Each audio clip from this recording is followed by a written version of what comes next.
Bonjour à tous et bienvenue dans votre nouveau JT consacré à la crise financière de l'année 2011. Voici les titres de ce journal.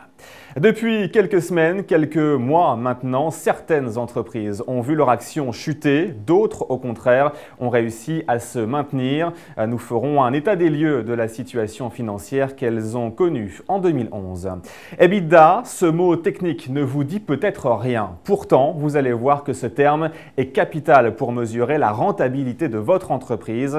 Vous allez tout savoir dans la rubrique décryptage de ce journal. Et puis enfin, nous irons à la rencontre de l'économiste Marc Touati. Il a accepté de répondre à nos questions sur la crise financière actuelle, mais aussi sur ses prévisions pour l'année 2012. Interview à la fin de ce journal. Personne n'a pu y échapper, la crise des bourses fait la une des médias depuis quelques semaines maintenant. L'actualité financière que connaît l'Europe est sans précédent. On s'est donc arrêté sur ces fameuses chutes et hausses d'actions des entreprises en 2011. Qui a chuté ou qui au contraire a su faire grimper ces actions? Voici la réponse dans ce reportage.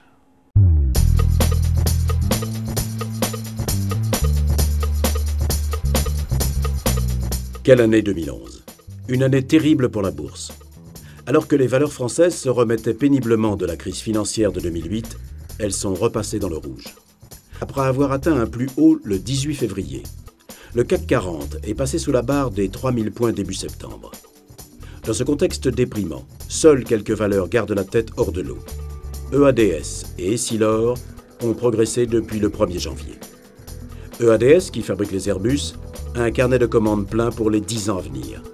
Quant à Essilor, leader mondial de l'optique ophtalmique, sa stratégie d'expansion est très active et sa rentabilité excellente. Du côté des baisses, en revanche, c'est l'hécatombe. Les valeurs bancaires ou l'automobile, par exemple, souffrent énormément. Cette mauvaise tenue en bourse ne reflète pas toujours la réalité des entreprises. BNP Paribas a réalisé un bénéfice avant impôt de 7,4 milliards d'euros au premier semestre. Mais la crise de la dette en Europe fait craindre de lourdes pertes qui seront supportées par les banques.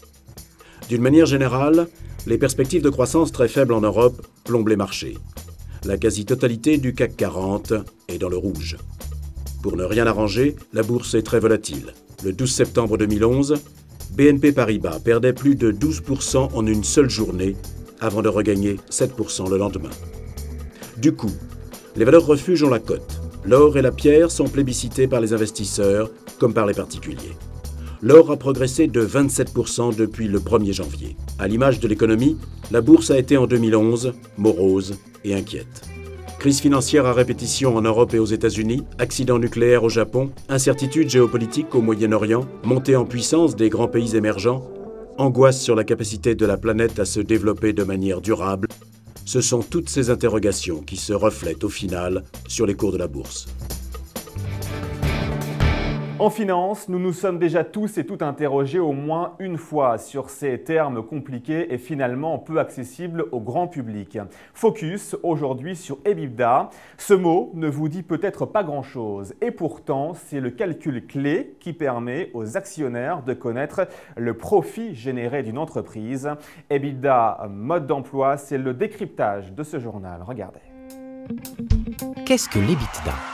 Oh là là, ça a l'air compliqué ça. EBITDA. En fait, c'est un acronyme. Ça veut dire en anglais Earnings Before Interest, Taxes, Depreciation and Amortization. En français, ça donne tout simplement revenus avant, intérêt, impôts, dépréciation et amortissement.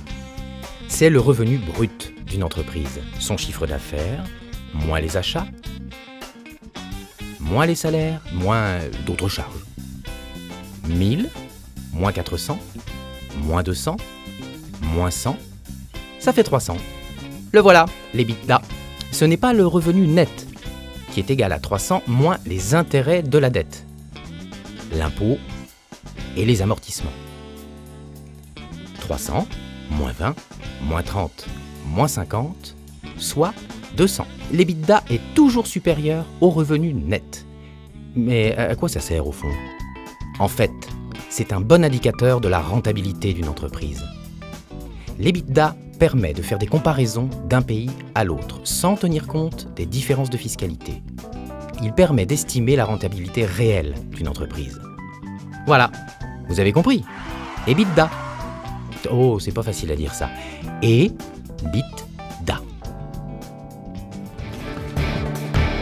Place maintenant à l'interview de ce journal. Nous avons rencontré l'économiste Marc Toiti, directeur de la recherche économique et financière du groupe Assia Compagnie Financière. Quel regard porte-t-il sur l'année 2011 et quelles sont ses prévisions pour 2012? La rencontre est signée Chloé Nabedian. Monsieur Toiti, bonjour. Bonjour. Vous êtes le directeur de la recherche économique et financière du groupe Assia Compagnie Financière. Donc, vous êtes le spécialiste des questions liées à la finance et à l'économie. Donc, tout naturellement, on a voulu vous demander quel regard vous portez sur 2011. Alors très clairement, j'ai envie de dire 2011, c'est une année très dangereuse, sachant qu'on avait une reprise qui s'était amorcée en 2010. D'ailleurs, à l'époque, j'étais l'un des rares à dire qu'il y en avait une reprise en 2010, qui s'est produite. On a eu 5% de croissance au niveau mondial. Et malheureusement, en 2011, au lieu de transformer l'essai, on est reparti à la baisse, ce que j'appelle la rechute ou la recrise. C'est-à-dire que malheureusement, très vite, la Banque Centrale Européenne a augmenté les taux d'intérêt, donc l'euro a flambé, ce qui a cassé la croissance, augmenté les déficits publics, et la crise grecque est revenue sur le devant de la scène.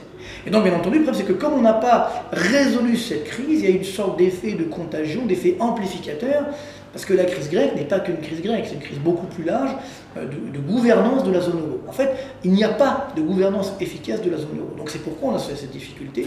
Et donc en 2011, malheureusement, pour la 4e année consécutive, la quasi-totalité des pays de la zone euro n'ont même pas assez de croissance économique juste pour payer les intérêts de la dette publique.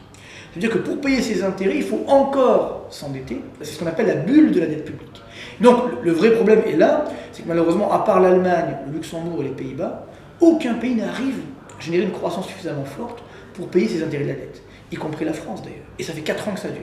Donc c'est là où ça devient un petit peu inquiétant, c'est là où malheureusement, sur on va dire, cette origine un peu logique de crainte, les mouvements spéculatifs vont devenir grandissants, les dirigeants politiques et monétaires de la zone euro n'ont pas été à la hauteur, ils ont constamment mis de l'huile sur le feu, soit en augmentant les taux d'intérêt, soit avec des déclarations dramatiques et intempestives.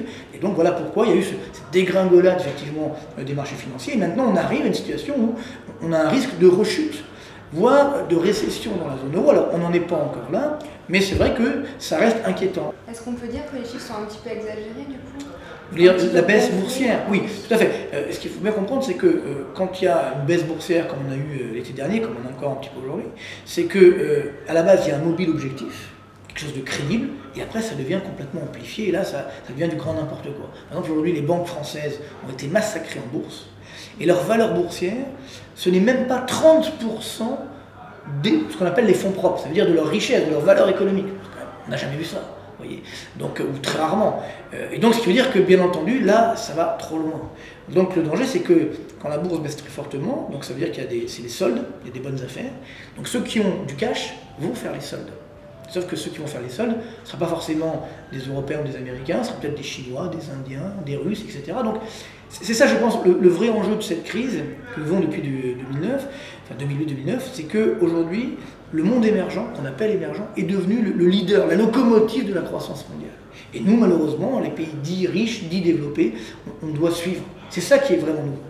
Et du coup, quelles sont les prévisions pour 2012? Est-ce que les pays émergents, justement, vont devenir beaucoup plus importants encore Alors voilà, pour 2012, on reste sur une croissance mondiale autour des 3,5%. Donc c'est pas dramatique, c'est pas non plus euphorique, mais c'est quand même pas mal.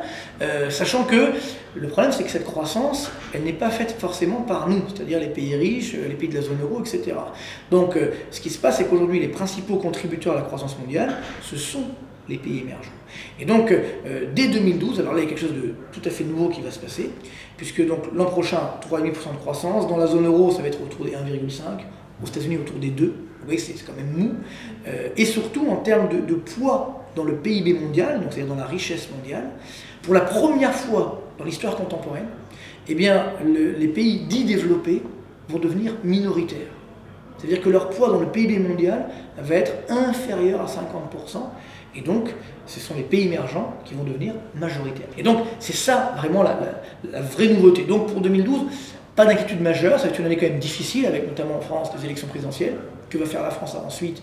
Ça peut poser un problème, parce que si on fait les mauvais choix stratégiques, on peut avoir des difficultés en termes de notation, on peut être dégradé, donc c'est-à-dire que les taux d'intérêt peuvent augmenter, ça peut être dangereux. Pareil aux États-Unis, on aura les élections à l'automne, là aussi, que vont faire les Américains? Donc il y a aussi deux grands rendez-vous, donc qui ne sont pas économiques, mais qui auront des conséquences importantes en 2012. Merci beaucoup, Monsieur Toiti, pour Avec toutes plaisir. ces explications. Pour plus d'informations, rendez-vous sur le site internet d'ASSIA, compagnie financière. C'est la fin de ce journal. Merci à vous de l'avoir suivi. Avant de se quitter, je vous invite à vous rendre sur le site internet d'ASSIA, compagnie financière. À très bientôt pour un nouveau JT.